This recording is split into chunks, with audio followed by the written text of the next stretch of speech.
still 2 feet of snow there. So our project is soap screens. About a couple of months ago, we got, I was approached by a local businesswoman, Julie Rayder. She happens to be a dietitian, and she also has a soap making business. So her soap making business is called Nutritious Skin. And she developed a new technique to make large batches of soap. And she wanted to know if we could possibly make some soap screens for her, because it's not something she can buy on Amazon, because she just developed the technique. So I thought, what a great and engaging way to have my kids partner up with a local business and possibly make a difference. Well, they did make some successful soap screens, and Julie was able to use them in her soap making. And so the kids they learned the soap making process, which was much more complicated than they imagined. And Julie ended up with some beautiful products. And I know that she's been successful because she posts her products on Facebook as soon as she makes them. And she's got clients asking to buy them immediately. So she's had quite a bit of success with her soaps and her soap screening. One unique thing about Julie is everything that she makes her soaps with are locally sourced products. And we have up in the valley an Acadian background, and she uses a lot of the Acadian ingredients in her soaps. So she's even juiced fiddleheads to put in her soaps. She knows what's good for the body, and since she knows that, she thinks in her soaps it's going to be absorbed in the skin and have good benefits as well. So if she can get anything locally, she uses it. She's used fiddleheads, buckwheat flour, which we make ploys with, and anything she can find. The girls are going to tell you a little bit more about that, so I'm going to turn it over to them. Hi, I'm Dasha. Hi, I'm Dasha. Hi, I'm Haley. Hi, I'm Lucy. Miss Julie Rayder, a soap maker in town, has a new technique to make soap. It's the lift and pull. She can't buy screens at any stores. She knew we had a 3D printer and asked if we could make some screens for her. We decided to use the engineering process to make her some. Miss Rayder came in. She told us what she needed for our criteria and constraints. She needed a 3-inch circle for her circular soaps and a 12 by 9-inch screen for the bigger ones. Miss Rayder showed us a YouTube video of the process she uses to make her soap.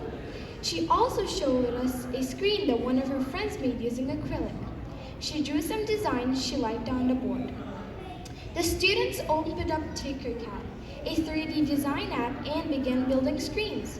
Miss Rayder walked around and gave us some ideas about what she would like.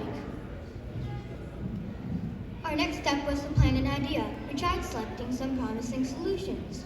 Dasha did a rabbit because she thought it would be cute for this, and rabbits are very Maine themed. Lucy chose to do a star because if there are more holes in the design would be more intricate. And I decided to do a lobster because there are many lobsters in Maine and are very Maine themed. And lobsters are a big treat in Maine. Our next step was to create and build a prototype. So this is my star design. This is how it turned out after developing it on Tinkercad and printing it. This is Haley's lobster design. This is how hers turned out after developing it on Tinkercad and printing it. And this is Dasha's. She developed it on Tinkercad and printed it, and this is how hers turned out. Our next step was to test and evaluate. I noticed that the spokes of my star weren't completely in, so I fixed it with a 3D pen. My lobster soap screen, as you can see, printed out well, and there is no need for improving. My rabbit one printed out well, but I noticed that the little spokes on the side weren't connected to the rabbit, so Miss Gina and I fixed it with a 3D pen.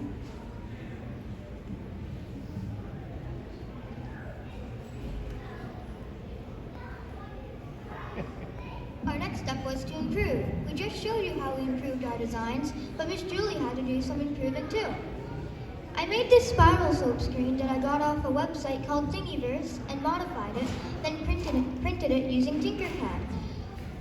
Miss Julie turned it into a soap screen and it made a very nice soap. It made this soap.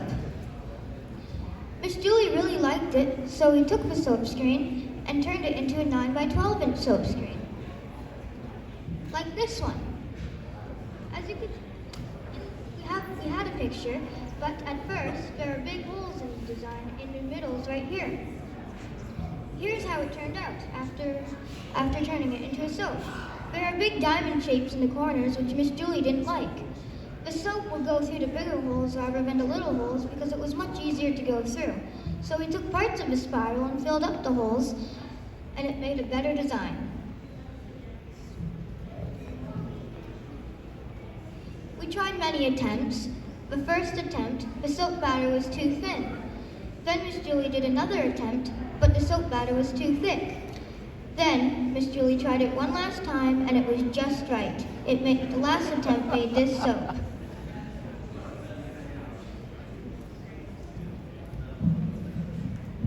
These were our main connections. Miss Julie Rayder uses blueberries, fiddleheads, potatoes, lard, honey, goat milk, and oats in her soap. She also uses buckwheat in her soap too. Maine is also connected globally. She has an Etsy store online where anyone around the world could buy her soap. She also got interviewed for an international magazine where in the future anyone could read. She also has a YouTube channel online where anyone could watch her videos. She has over 12,000 subscribers. The cost for the material would be, for a 3-inch circular one, like my spiral one, would be about 8 cents per meter. So the cost of the full soap screen would be about 19 cents. For a larger soap screen, like this 9 by 12 one, would be about $2.25.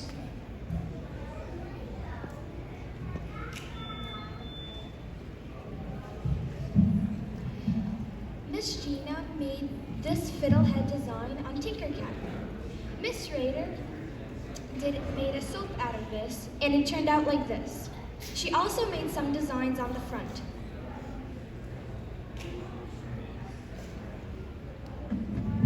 And then we had a few videos of the process because a lot of people don't understand the process. She puts the screen down at the bottom. The videos don't show up here because we just turned it into PowerPoint. So what she does is she puts the screen down at the bottom and then lifts it up through as it's gelling, and it makes the nice designs. And I think that's all we had, right? Okay, so we are done.